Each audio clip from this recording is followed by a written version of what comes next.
ابراہیم علیہ السلام سے کہ یہ جو تم بتوں کی مخالفت کرتے ہو یہ تمہیں بہت مہنگی پڑے گی اور تم سے اس کا انتقام لیا جائے گا اور یہ چیزیں ہوں گی.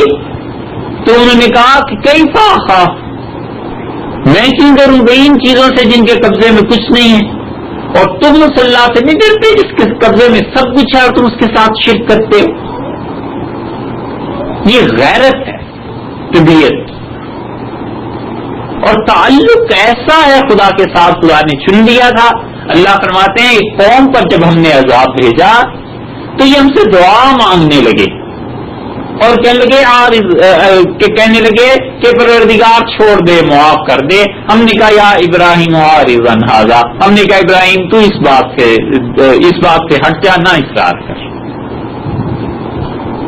اور پھر فرمایا ان کی تعریف میں کہ حلیم، بردبار تھے، متحمل مزاج تھے. اب بات پر ہمیں پکارتے تھے، بات پر ہم سے دعا کرتے تھے. منیب، نہایت نرم دل کے انسان. یہ سارا قرآن پاک متعدد جگہوں پر اس محبت کے ذکر سے ہی بھرا ہوا. آدمی اگر آنکھیں کھول کے پڑھے تو پھر احساس ہوتا ہے کہ خدا نے اس جذبے کو کتنا سراہا ہے اور کتنا کرم جو فرمایا ہے تو اسی انداز سے فرمایا. حضرت صلی اللہ علیہ وسلم کے متعلق بھی ایسے ہی جملے وَلَسَوْفَ يُعْطِيكَ رَبُّكَ فَتَرْضَىٰ، اور اللہ تعالیٰ ان قریب آپ کو ایسی چیز دے دیں گے جس سے آپ خوش ہو جائیں، جس سے تعلق کے خاطر اور ہو جائے اور جس سے پتہ چلے کہ آپ کی عزت اور شرف کیا ہے. اللہ تعالیٰ علیہ باللہ کسی کا محتاج نہیں ہے کہ وہ کسی کو خوش رکھے، اور لوگ بڑے سے بڑے پیغمبر ہوں علیہ الصلوۃ والسلام، کوئی ہو، اس کے محتاج ہیں کہ خدا ان سے راضی ہے. ہر چیز اپنے مقام پہ ہی اچھی لگتی ہے. جو باپ کا مقام ہے وہ اس کا اپنا مقام ہے، اور جو دادا کا ہے وہ ان کا مقام ہے، جو بیٹے کا ہے سو بیٹے کا ہے. مقامات میں گڑبڑ کر دے گا تو سعدی رحمت اللہ علیہ نے کہا اگر فرق مراتب نہ کنی زندگی، اگر مرتبوں کا فرق نہ پہچانا جائے تو یہ زندگا ہے بے دینی.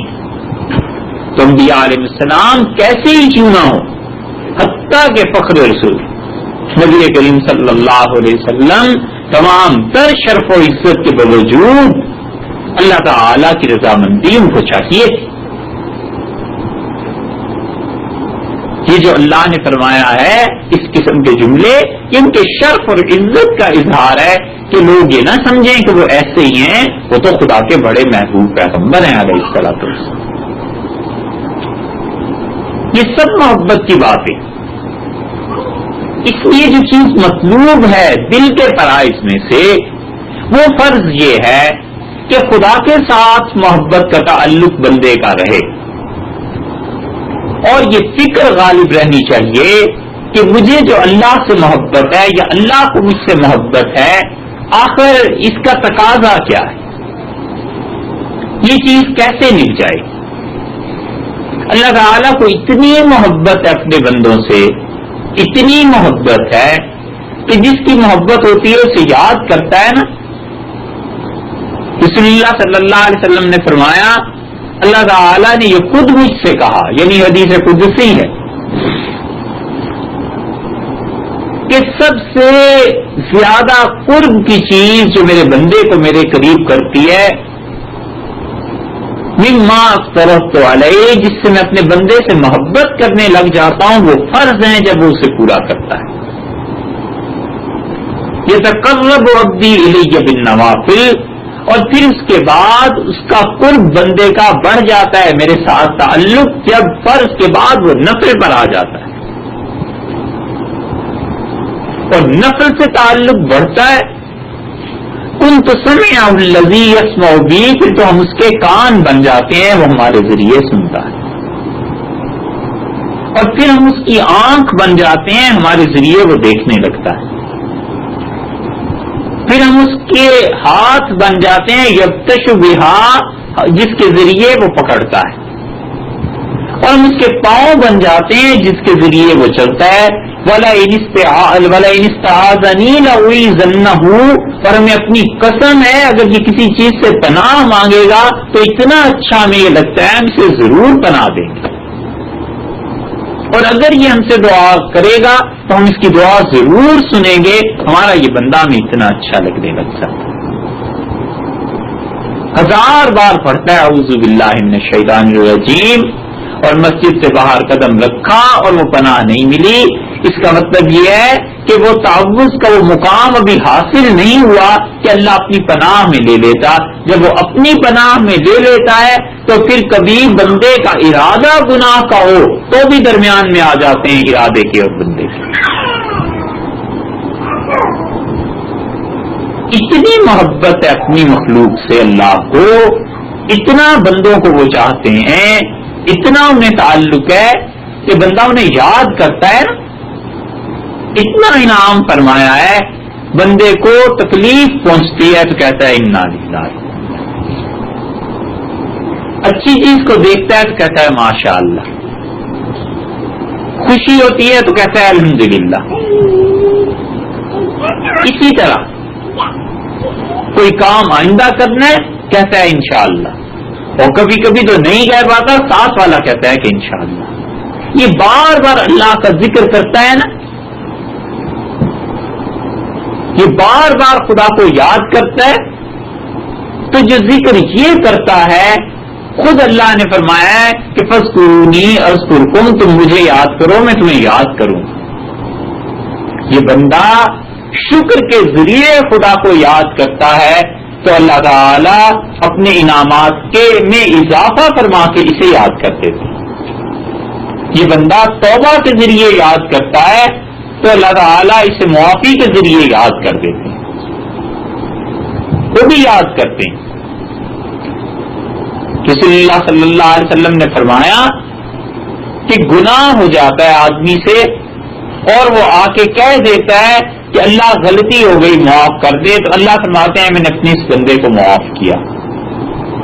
پھر وہی گناہ کر کے پھر آ جاتا ہے، پھر معافی مانگتا ہے، اللہ فرماتے ہیں اس سے معاف کیا. اور پھر تیسری مرتبہ آ کے رو دیتا ہے اور کہتا ہے کہ اللہ میں اپنے نفس سے مجبور ہو گیا تھا، معافی کے لیے حاضر ہو گیا ہوں. تو اللہ فرماتے ہیں ایسا جملہ ہے کہ دل پھٹ جائے اگر کبھی فرشتوں کی آواز انسانوں کو سنائی دینے لگے. اللہ تعالیٰ فرماتے ہیں میرے فرشتوں اس پہ گواہ رہنا کہ ہم اس سے قیامت تک کے لیے راضی ہیں، اس دن تک کے لیے جس دن ہماری اس کی ملاقات ہو. اب گناہ کرے کچھ کرے ہم اس سے ناراض نہیں ہوں گے. اس نے رو دیا اور کہہ دیا کہ اللہ معاف فرما دے.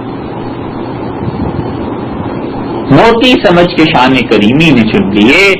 قطرے جو تھے میرے ارکین فعال کے، جو ندامت سے آنسو بہ گئے تھے، اللہ نے موتی سمجھ کے کریم ذات نے چن لیے کہ میرا بندہ میری طرف لوٹ آئے. یہ محبت نہیں ہے تو اور کیا. رسول اللہ صلی اللہ علیہ وسلم نے فرمایا یاد کرتے ہیں اور کہتے ہیں میرے بندے کو میرے پاس لے آؤ. فرشتے عرض کرتے ہیں اللہ اتنا ناپاک ہے، اتنا گناہگار انسان ہے، وہ تیرے حضور میں پیش کیے جانے کے قابل نہیں. تو پھر کیا ہوتا ہے کہ صرف ہو ترمذی میں آیا ہے اللہ اس پہ امتحان بھیجنا شروع کر دیتا ہے. پھر وہ چیختا چلاتا ہے، پھر تنگی اور مصیبت میں وقت آ جاتا ہے، یہاں تک کہ یمشی علی وجہ الارض، زمین پر چلتا پھرتا ہے، ولیس علیہ خطا، ایک گناہ اس کے ذمہ باقی نہیں رہتا، پھر گناہ کر لیتا ہے. تو اس سے عرض کرتے ہیں کہ اللہ بھی کچھ چیزیں باقی ہیں. فرماتے ہیں اچھا موت میں اسے ذرا سا جھٹکا دے لینا بس صاف ہو جائے گی. اور پھر جب موت کا جھٹکا لگتا ہے تو پروردگار عالم جو بے نیاز ہے ان ساری کیفیات سے، مسلم میں لفظ آئے ہیں کہ فرشتوں کو کہتے ہیں انی متردد فی، ہم اپنے بندے کے بارے میں پریشان ہو گئے ہیں، کیا کر رہے، کیا تکلیف دے رہے اسے، ہم اپنے بندے کے بارے میں پریشان، ہمیں تردد پیدا ہو گیا ہے. کہاں مالک ساری مخلوق فنا ہو جائے تو اس ذات مقدسہ پہ کوئی اثر نہیں ہے، اس کی بادشاہی میں کمی نہیں، مگر بندے میں ذرا سی ایسی چیز ہو گئی تو کہتے ہیں ہم اپنے بندے کے بارے میں پریشان ہیں. بھائی کیا کر رہے. یہ محبت ہے اللہ کو اپنی مخلوق سے. اتنا تعلق ہے، اتنا تعلق ہے، کوئی حد کوئی پیمانہ نہیں ہے جس کے ذریعے ناپ کے کہا جا سکے کہ اس کو اس سے ایسا تعلق. ساری زندگی گناہ میں گزاری اور گناہ بھی ایسا جو ناپاک کر دینے کو کافی تھا، اور وہ آئی ہے اور ایک کنویں کے پاس سے گزر رہی ہے. مسلم میں آتا ہے کہ اسے پیاس لگ گئی اس عورت کو، تو اس نے اپنی اوڑھنی دوپٹہ وہ لے کے جوتے سے باندھا اور اس نے لٹکا دیا کنویں میں، اور جوتے کے ذریعے پانی نکال کے دیا. اور آگے جب چلنے لگی تو اس نے دیکھا کتا کیچڑ چاٹ رہا ہے، تو اس نے کہا فابت ہو ماں صابنی، اوہو اسے بھی وہی پریشانی ہے جو تھوڑی دیر پہلے مجھے تھی، یعنی اسے بھی پیاس لگی ہے. اور اس نے کیچڑ والے اس نے پانی نکالا دوبارہ اور کیچڑ پہ پھینک دیا اور کتے نے اسے چاٹ لیا. تو اللہ تعالیٰ نے اپنے فرشتوں سے فرمایا کہ دیکھو یہ میرے بندے کو میری ایک مخلوق کو کتے کو دیکھ کر اس پر مہربانی کر رہی ہے، ہم نے بالکل اسے معاف کر دیا، ہم اس سے زیادہ حقدار ہیں کہ اس پہ مہربانی کریں. یہ تھوڑا کرم کیا ہمارے آپ کے اعمال ہیں جو جائیں اللہ کے 10 برس تک روزانہ تلاوت کرتا رہے، 20 برس پوری زندگی کرتا رہے تو کیا اللہ کو فرق پڑتا ہے؟ مگر وہاں قبولیت کا عالم یہ ہے کہ رسول اللہ صلی اللہ علیہ وسلم فرماتے ہیں کہ ایک آدمی کے اعمال نہیں پہنچتے تو اللہ تعالیٰ اپنے فرشتوں کو بلا کے کہتے ہیں کہ میرے اس بندے کا عمل ہر ہفتے آیا کرتا تھا، اس ہفتے یہ ذکر اس نے نہیں کیا، کیوں؟ باوجود ہے کہ علم ہے، مگر اس بندے کا شرف، اس بندے کی عزت فرشتوں کو بتلانا مقصود ہے. تو فرشتے عرض کرتے ہیں اللہ بیمار ہو گیا تھا، تو اللہ تعالیٰ فرماتے ہیں کہ اس کا اتنا ہی اجر لکھنا یہ ہماری شان کریمی سے دور کی بات ہے کہ اس نے صحت میں ہمیں یاد رکھا اور بیماری میں ہم اسے بھلا دیں. ویسے ہی لکھو جیسا پہلے لکھتے رہے ہو. یہ اللہ کا تعلق ہے بندوں کے ساتھ. اور کیا ہو محبت، اس سے زیادہ کیا چیزیں کہ چن لیتا ہے، راہ دکھاتا ہے، زندگی کو آسان کر دیتا ہے، کیا کیا کرتوت ہے معاف کر دیتا ہے. حتیٰ کہ رسول اللہ صلی اللہ علیہ وسلم نے فرمایا خدا کی نعمتیں پوری ہو جاتی ہیں جب موت ایمان پہ آ جاتی ہے. اس سے بڑی نعمت کا تصور انسان نہیں کر سکتا کہ کسی شخص کی موت خدا کی اطاعت میں آ جائے. یہ ضروری نہیں ہے کہ موت کے وقت کلمہ ہی وہ پڑھ رہا ہو. موت سے پہلے گھر آ رہا تھا، خیرات کر دی اور گھر آ کے انتقال ہو گیا. اس کا مطلب یہ ہوا کہ اللہ کے لیے اس نے نیکی کا آخری عمل جو کیا تھا وہ اللہ کی راہ میں خرچ کرنا تھا. یہ خدا کا احسان تھا. مال کو قبول کر لیتا، نہ قبول کرے، رد کر دے. پھر قرآن پاک میں آیا ہے، اللہ تعالی نے فرمایا ہے کہ ہم نے ان منافقوں کا مال قبول ہی نہیں کیا، اور نہ صرف یہ کہ ہم نے قبول نہیں کیا بلکہ ہم نے آئندہ کے لیے یہ طے کر دیا ہے کہ یہ ہمارے راستے میں نکلیں گے ہی نہیں. کیوں غزوہ تبوک میں نہیں نکلے؟ فصدقہم، خدا نے انہیں ان کے گھروں میں بٹھا دیا ہے. وقیل اقعدوا مع القاعدین، اور ہم نے کہا ہے جس طرح اور لوگ بیٹھے رہتے ہیں گھروں میں، آئندہ تو تم بھی بیٹھے رہو گے، نہیں نکلو گے ہماری راہ. تو ایمان پہ موت یہ ضروری نہیں ہے کہ کلمہ طیبہ، کوئی بھی نیکی کا عمل، فکر ہے، محبت ہے اللہ کی، اللہ کو یاد کرتا ہے دل ہی دل میں، کوئی گواہ نہیں ہے، کوئی دیکھنے والا نہیں ہے. اور رسول اللہ صلی اللہ علیہ وسلم نے فرمایا قیامت میں اعمال کچھ لوگوں کے خود اللہ تعالیٰ دیں گے اور کہیں گے میرے بندے کا یہ عمل بھی ہے تولنا. فرشتے کہیں گے اللہ اس نے یہ عمل کیا نہیں، تو اللہ تعالیٰ فرمائیں گے یہ دل میں مجھے یاد کرتا رہا ہے، تم لوگوں کو اس کی خبر نہیں. اور اتنی کریمی ہے کہ کیا یاد کرے گا کوئی. حدیث کا جملہ آیا ہے مشکات شریف میں کہ اللہ تعالیٰ جب جنت اور جہنم سے فارغ ہو جائے گا بالکل حساب و کتاب سے، اور پھر بھی کچھ لوگ جہنم میں ہوں گے، تو فرشتوں سے کہیں گے اللہ تعالیٰ اخرجوا من ذکرنی یومن، آج تو بس اس کو بھی نکال لو جس نے پوری زندگی میں ایک دن مجھے یاد کیا تھا۔ ایک دن کی کیا حیثیت ہے؟ 12 گھنٹے، 15 گھنٹے، 20 گھنٹے، 24 گھنٹے، بس آج اس کو بھی نکال لو جس نے ایک دن ہمیں یاد کیا تھا۔ یہ کرم نہیں ہے تو اور کیا؟ اسی لیے فرمایا یجتبی الیہ من یشاء، جس کو ہم چاہتے ہیں اپنی طرف چن لیتے ہیں، ویہدی الیہ من ینیب، اور جس کے دل میں ہماری طرف رجوع ہو جاتا ہے ہم اس بندے کو کھینچ لیتے ہیں، اس کو راہ دکھا دیتے ہیں۔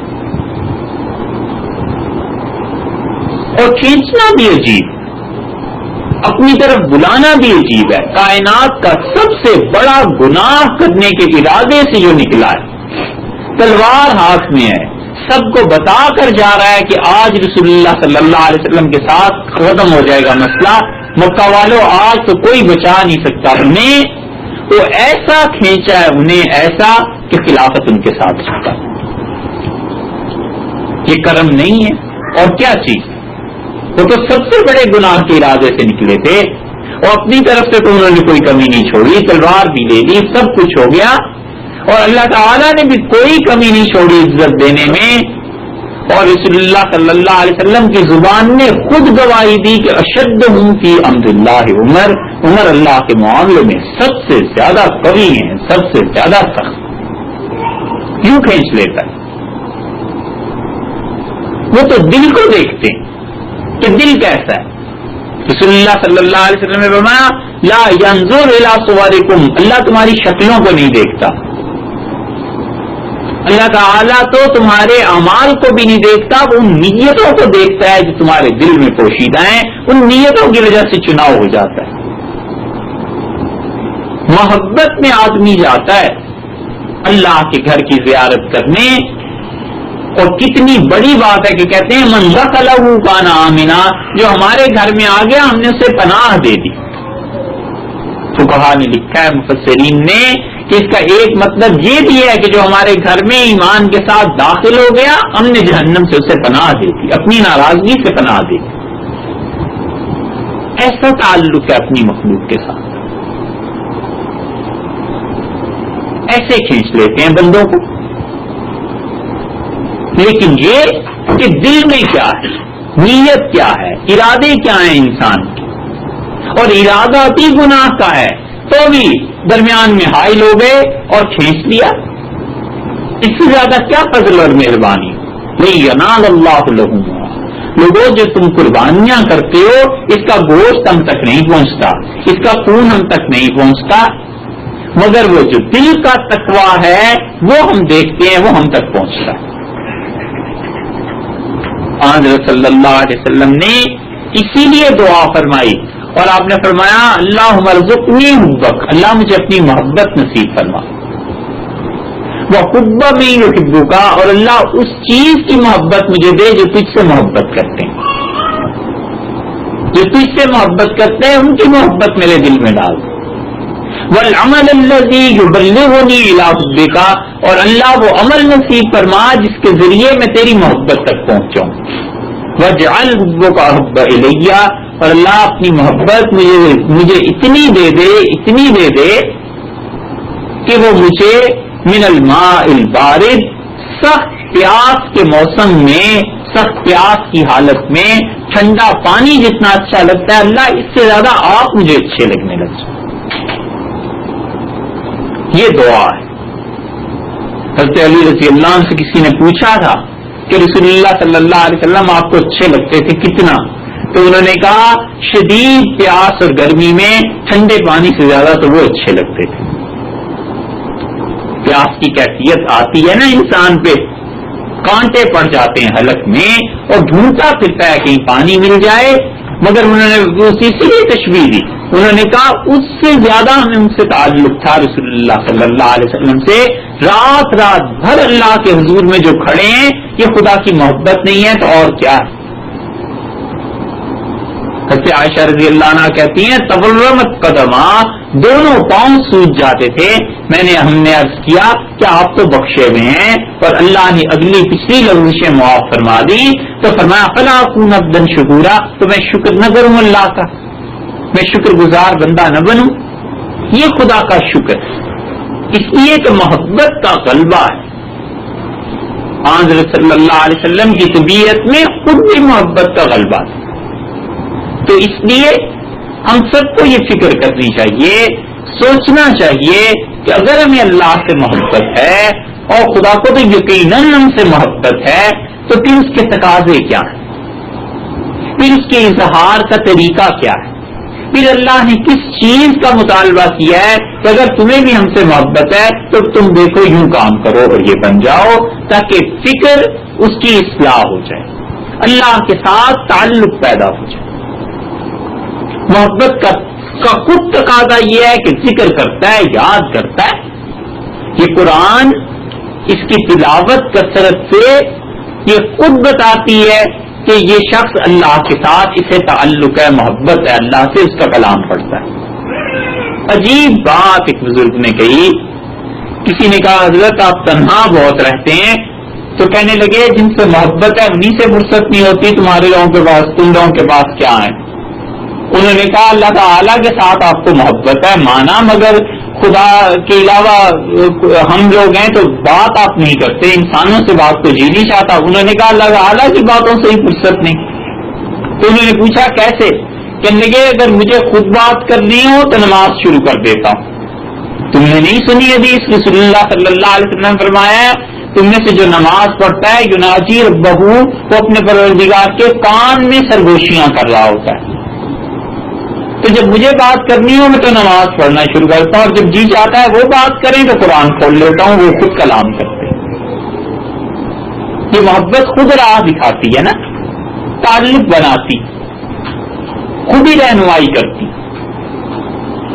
اور متعدد چیزیں، اللہ کے گھر میں حاضری کا شوق، مسجدوں میں آنا، ایمان والوں کے ساتھ تعلق کا پیدا کرنا، یہ سب کے سب اس بات کے دلائل ہیں کہ اس شخص کے دل میں اللہ کی محبت ہے. تو چنگاری کو ہوا لگتی ہے، ملتی ہے، تب جب رکاوٹیں اس ہوا کے درمیان کی دور کر دیتا ہے. اور رکاوٹیں بن جاتی ہیں جب نیت میں کبھی کبھی گڑبڑ ہو جاتی، جب کچھ ادھر ادھر کی راہ دیکھنے لگتا ہے. وگرنہ انہیں تو محبت یقیناً ہے اللہ تعالیٰ کو اپنے بندوں سے. کافروں سے محبت ہے، مسلمان تو پھر مسلمان، کافروں سے تعلق ہے. وہ ساری اپنی مخلوق کو اگر یہ چاہے کہ بخش دے، کوئی ہے جو اس کا ہاتھ پکڑ سکے کہ نہ بخشیں؟ یہ بات محض جذبات کی نہیں ہے، یہ حقیقت ہے کہ کافر پر بھی خدا کی رحمت مسلسل بارش کی طرح نہ برسے تو اس کا وجود وہ زندہ رہنا بھی محال ہو جائے. اس پر بھی تو انعامات ہیں، کتنے ہی انعامات. ایمان سے محرومی اس کے اپنے اختیار کی، باقی انہوں نے کسر نہیں چھوڑی اپنے انعامات میں. کیا کیا نعمتیں خدا نے دی ہیں. یہ ایک تعلق ہے اپنی مخلوق سے، تو ہی تو یہ بات ہے. تو اس لیے ہم لوگوں کو فکر کرنی چاہیے کہ اللہ کے ساتھ محبت کا تقاضا کیا ہے اور یہ معاملہ کیسے نبھ سکتا ہے. خدا کے ساتھ کون سی چیز رکاوٹ ہے، اس سے دور کرنا چاہیے. اللہ تعالیٰ ہمیں اور آپ کو مدد کرے.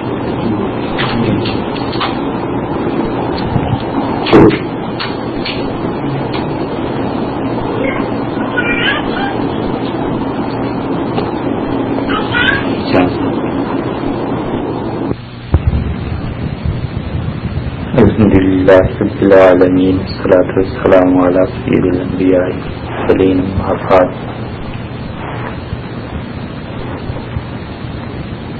نشست میں آپ حضرات کے سامنے جو بات ہو رہی تھی وہ اللہ تعالی کے ساتھ محبت اور تعلق کی بات تھی.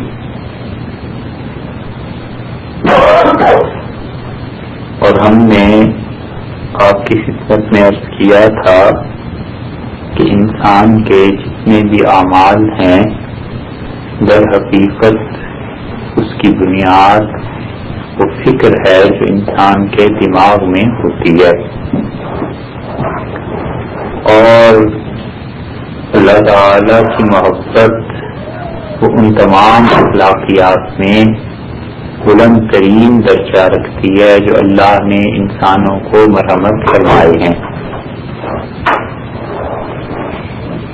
اور اس محبت کی بنیاد پر ہی یہ پوری دنیا اور پوری کائنات چل رہی ہے۔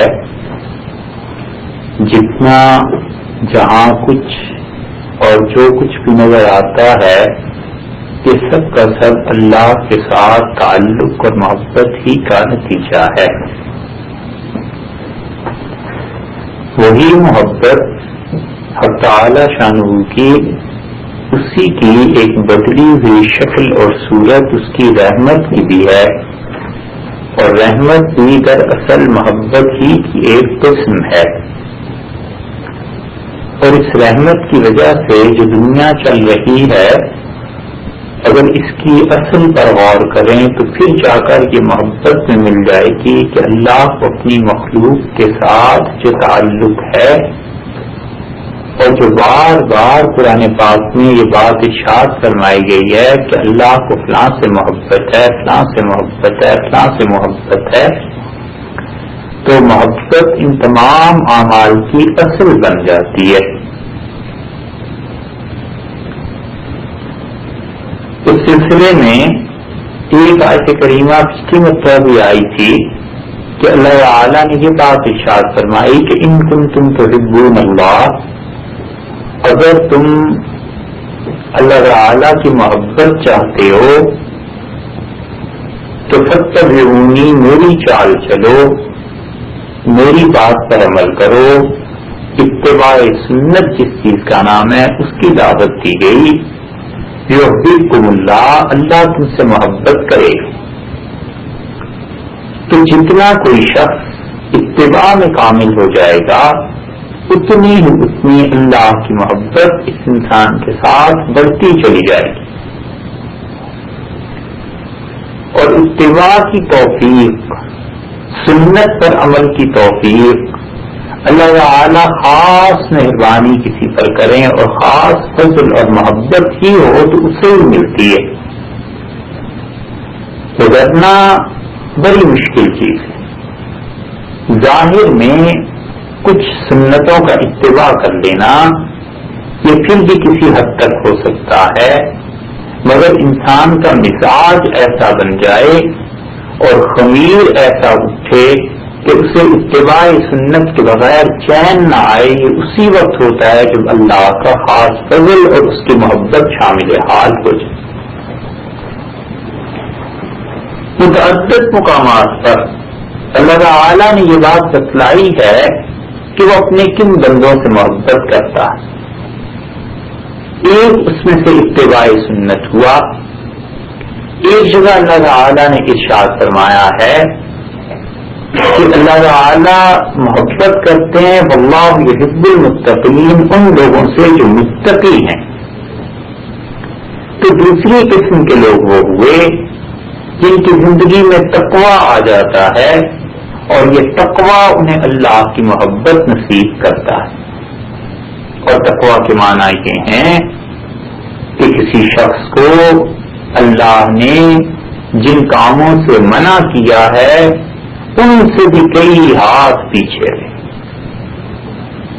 وہ چیزیں جو خدا نے مباح قرار دی ہیں، جائز قرار دی ہیں کہ انہیں کیا جا سکتا ہے اور ان کے چھوڑ دینے میں کوئی ثواب نہیں ہے، کرنے میں کوئی ثواب نہیں، کوئی عذاب نہیں، دونوں پہلو اس کے برابر ہیں۔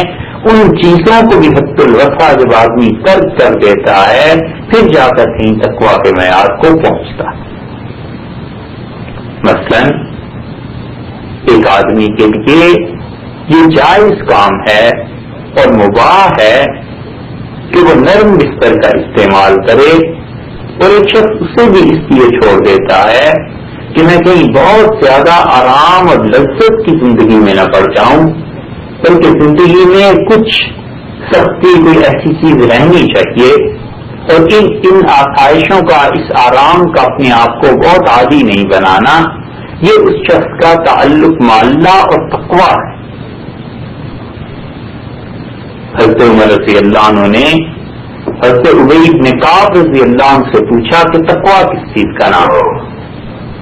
تو انہوں نے بہت اچھی مثال دی اور انہوں نے کہا امیر المومنین کبھی ایسے راستے پہ گزرے ہوں جس کی دونوں طرف جھاڑیاں ہیں، تو آپ کیسے گزرتے ہیں؟ تو انہوں نے کہا بالکل چوکنا ہو کر اور اپنے کپڑے سمیت کر اس راستے سے گزرتا ہوں، مبادا کہ کوئی کانٹا کپڑوں میں الجھ جائے، کوئی کانٹا چپ جائے، کوئی ایسی بات ہو جائے. انہوں نے کہا امیر المومنین بس اللہ کی اس دنیا میں زندگی ایسی ہی احتیاط کے ساتھ گزار دینے کا نام تقویٰ، کہ چوکنا رہے، کہیں اللہ کی نافرمانی نہ ہو جائے، کہیں ایسی بات نہ ہو جائے.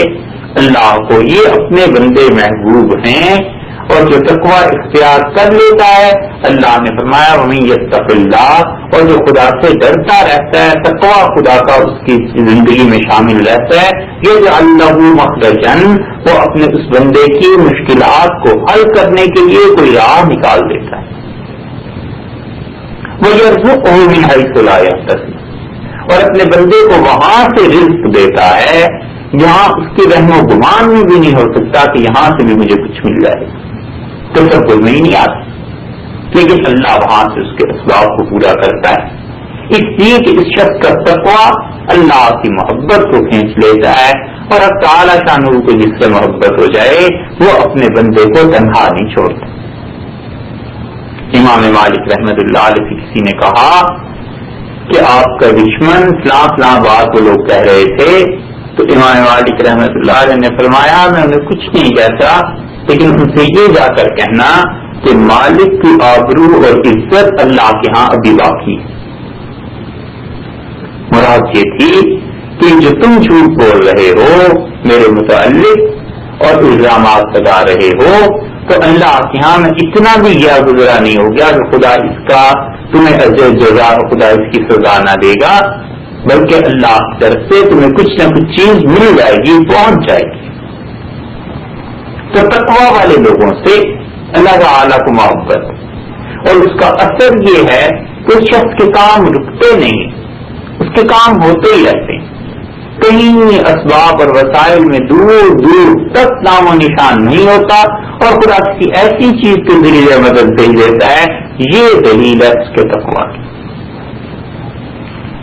ایک بزرگ سے کسی نے پوچھا، سبکی رحمت اللہ علیہ نے طبقات الشافعیہ بہت بڑی کتاب ہے اور بہت عمدہ کتاب ہے، انہوں نے اس میں لکھا کہ ان سے کسی نے پوچھا کسی بزرگ سے کہ حضرت یہ بتائیں کہ کسی شخص کے متعلق یہ کیسے کہا جا سکتا ہے کہ یہ شخص متقی ہے؟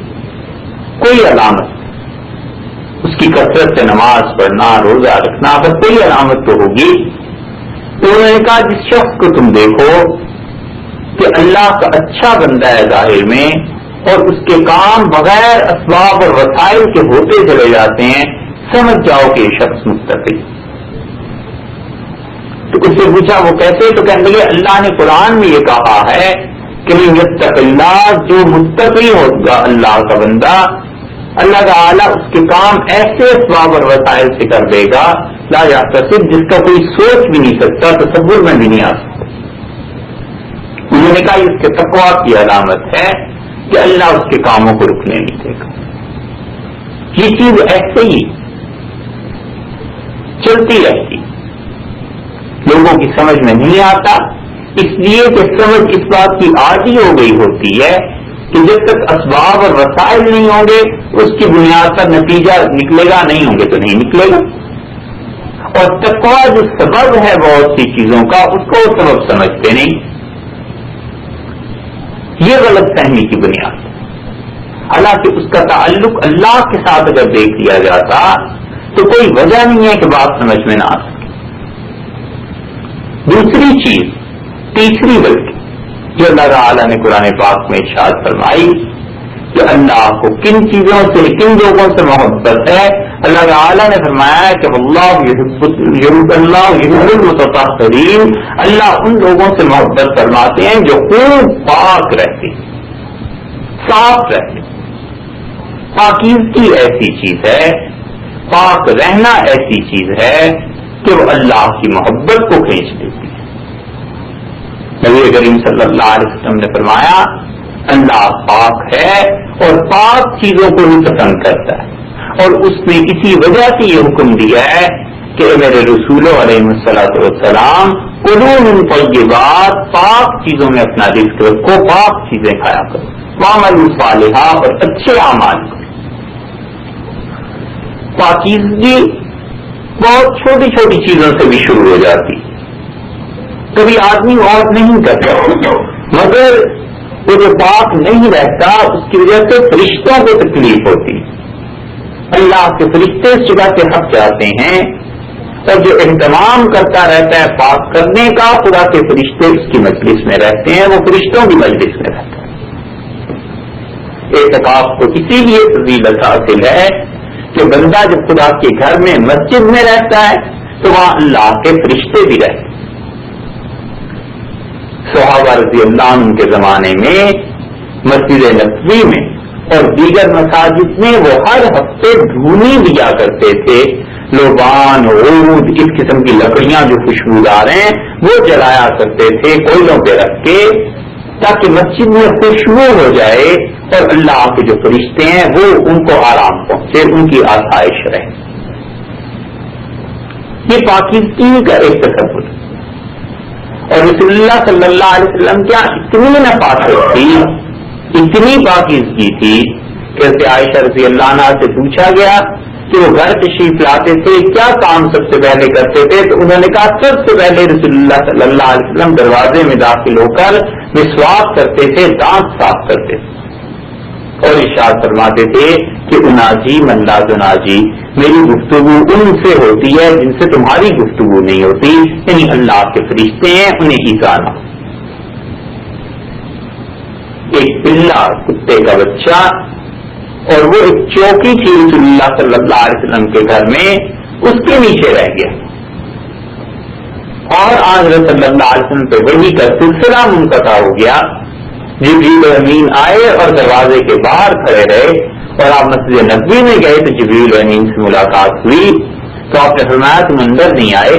انہوں نے کہا اللہ کے رسول اس طرح فلاں جگہ پر ایک کتے کا بچہ ہے، اور جس گھر میں کتے ہوتے ہیں ہم وہاں داخل نہیں ہوا کرتے، اس لیے ہمیں آنے سے ممانعت ہوگی.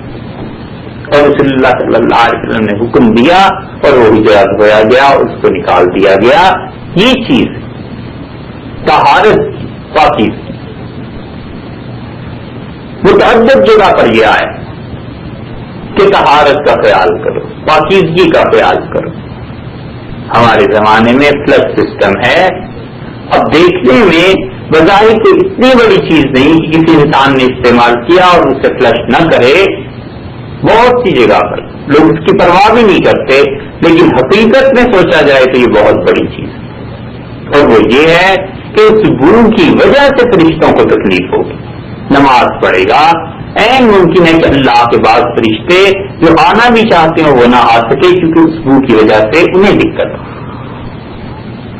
رسول اللہ صلی اللہ علیہ وسلم نے فرمایا یہ جو تم دو چیزیں کھاتے ہو، پیاز اور لہسن، تم میں سے کوئی شخص کچا اگر انہیں کھائے تو اسے چاہیے کہ ہماری مسجدوں میں اس وقت تک نہ آئے جب تک کہ منہ کو صاف نہ کر لے، مسواک نہ کرے. اور آپ نے فرمایا ان کی بو سے فرشتوں کو تکلیف ہوتی ہے جو مسجد میں ہوتے ہیں. یہ سب پاکیزگی کی چیز. اور ظاہری پاکیزگی، ایک شخص آیا اور اس کے کپڑے میلے کچیلے دیکھے رسول اللہ صلی اللہ علیہ وسلم نے تو اسے پیسے دیے، فرمایا صابن لے لے اور دھو لے. اس نے کہا اللہ کے رسول میرے پاس خدا کا دیا بہت کچھ ہے. آپ نے فرمایا کہ دیکھو تم نے تو جس شخص سے اللہ کچھ انعام کرتا ہے پر یورا اثرہ، اللہ چاہتا ہے اپنے بندے میں اس کا اثر بھی دیکھے، تو اس لیے صاف کپڑے پہنے.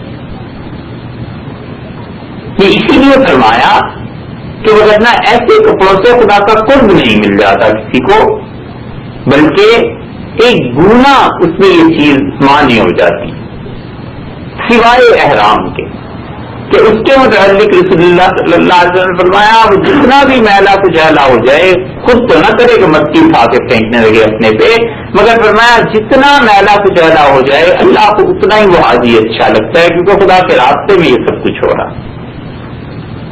خون ناپاک ہے مگر مجاہد اور شہید اس کے خون کے متعلق تو بات ہی الگ ہے، اور وہ یہ کہ رسول اللہ صلی اللہ علیہ وسلم قیامت میں یہ جو مجاہد ہے اس کے خون سے مشک کی خوشبو آ رہی ہوگی اور یہ اپنا زخم ایسے ہی لے کے چلا جائے گا۔ اور آپ نے فرمایا قیامت میں ایسے لوگ بھی اللہ کے سامنے آئیں گے جو اپنا خون اللہ کو دکھائیں گے کہ ہم کس چیز کے عوض میں مارے، کیا چیز تھی جس کی وجہ سے ہم قتل ہو گئے۔ تو اگرچہ بظاہر ناپاک ہے مگر مالک نے اس کی قدر اور قیمت اتنی رکھی ہے کہ وہ پاک چیز ہو گئی گویا۔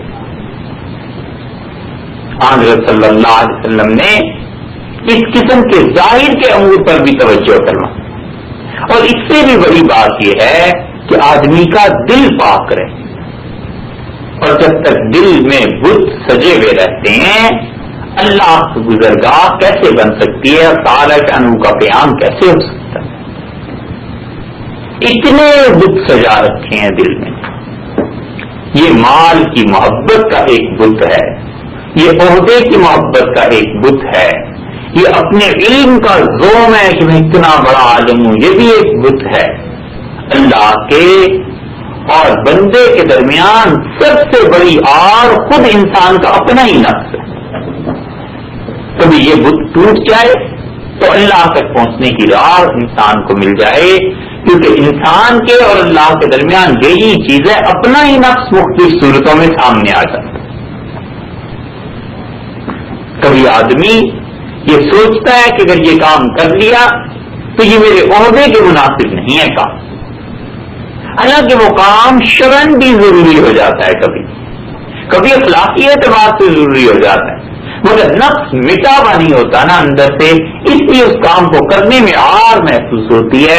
اگر سوچے کہ میں کچھ بھی نہیں ہوں، یہ کام کیا میں کیا کوئی ہماری نسبت نہیں ہے، بس کام کرنا ہے اللہ کے لیے کرنا ہے، تو پھر اپنا نفس بیچ میں سے مٹ جاتا ہے۔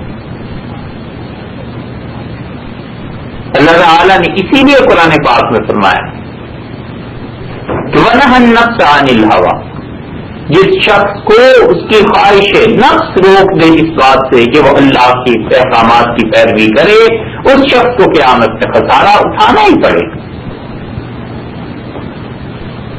اتنے بت ہیں دل میں، اللہ کی توحید اسے بیان کرتے ہوئے زبان نہیں تھکتی اور گلا خشک نہیں ہوتا، اور ہر چیز کی نفی ہوتی رہتی ہے۔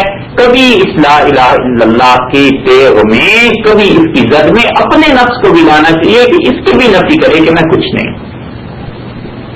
اور اللہ کی ذات حقیقی سب کچھ ہے۔ جب دل کو پاک کرے گا تب اس کے بعد اللہ کا نام بھی، اللہ کی ذات مقدسہ، یہ سب چیزیں محسوس ہو جائیں گی، مگر دل اتنا ناپاک رہتا ہے کہ کبھی اس فکر میں کبھی اس فکر میں۔ جس کو حقیقت میں کسی سے محبت ہو جائے اس کے پاس اتنی گنجائش ہی نہیں رہتی کہ باقی چیزوں کے متعلق بات کرے، وہ کہتا ہے مجھے کچھ اور ہی مسئلہ ہے۔ اللہ کی محبت بھی جب آدمی پر غالب آ جائے تو پھر دل میں یہ سارے بت آہستہ آہستہ نکلتے چلے جاتے۔ حضرت سلیمان علیہ السلام نے عجیب بات فرمائی ملکہ بلقیس کے قصے میں۔ انہوں نے فرمایا کہ جو لوگ ہمارا مقابلہ کریں گے اور ملکہ ہمارے مقابلے میں آئے گی، اللہ نے ہمیں بہت کچھ دے رکھا ہے اور یہ جو تحفے انہوں نے بھجوائے ہیں واپس بھیج دو۔ تو اس نے مشورہ کیا ملکہ نے اپنے سرداروں سے، اور اس نے کہا کہ بادشاہ تم بتاؤ یہ سلیمان علیہ السلام کیا کریں؟ تو جیسے وہ ہوتی ہے مشیروں کی بات، انہوں نے کہا ہم ان سے لڑیں گے، اور آپ کو پتہ ہی ہے کہ ہم آپ کی اطاعت کرتے ہیں، ایسے ہیں ایسے ہیں۔ تو اس عورت نے کیا جواب دیا؟ اس نے کہا ان الملوک اذا دخلوا قریۃ تمہیں پتا ہے کہ بادشاہ جس بستی میں داخل ہوتے ہیں نا، اکثر وہاں فساد مچ جاتا ہے. وجعلوا عزت اہلها ذلہ، اور جن چیزوں کی عزت ہوتی ہے وہ چیزیں رسوا ہو جایا کرتی. بادشاہ یوں کرتے ہیں، وکذالک یفعلون، اور اگر یہ بادشاہ ہماری بستی میں آئے تو یوں نہیں کریں گے. اس نے تو جس سینس میں بھی بات کہی، مگر صوف کیا کہتے ہیں کہ بادشاہ یہ حقیقی تو اللہ ہی ہے، اور جس میں داخل ہو جاتا ہے، جس دل میں جتنی چیزوں کی عزت اور محبت پہلے تھی سب کو برباد کر دیتا ہے، اور جتنی چیزوں کی عزت پہلے نگاہ میں تھی وہ ذلت میں بدل جاتی. پہلے عزت وہ دولت کے ذریعے ڈھونڈتا تھا، پہلے عزت اس کو عہدے میں نظر آتی تھی، پہلے عزت اس کو لوگوں پر حکم روک چلانے میں نظر آتی تھی. اب آہستہ آہستہ یہ سب چیزیں رخصت ہوتی چلی جاتی ہیں، اور اس کو پورا یقین حاصل ہو جاتا ہے کہ اصل میں عزت اللہ کے ساتھ تعلق ہی میں.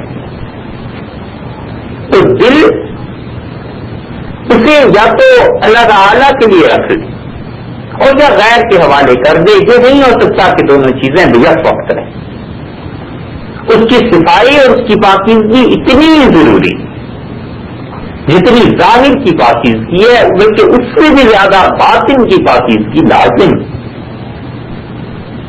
دل میں اللہ کے علاوہ کوئی چیز نہ رہے، اور جب اتنے ڈھیر سارے بت پڑے ہوئے ہوں گے تو پھر مالک حقیقی کے لیے جگہ باقی نہیں رہتی. یا تو اسے رکھ لے یا ان چیزوں کو رکھ لے، ایک کام کرے. اور دل تو ایسی چیز ہے کہ نبی کریم صلی اللہ علیہ وسلم نے فرمایا وہ سارے جسم میں ایک ٹکڑا ہے، جب یہ ٹھیک ہو جائے تو سارا جسم ٹھیک ہو جاتا ہے، اور جب یہ برباد ہو جائے تو سارا جسم برباد ہو جاتا ہے. اور آپ نے فرمایا الا وہی القلب، یاد رکھو یہ دل ہے، اس کی صفائی ضروری. اپنے آپ کو اللہ کے مقابلے میں لانا، اپنے نفس کو اللہ کے مقابلے میں لانا.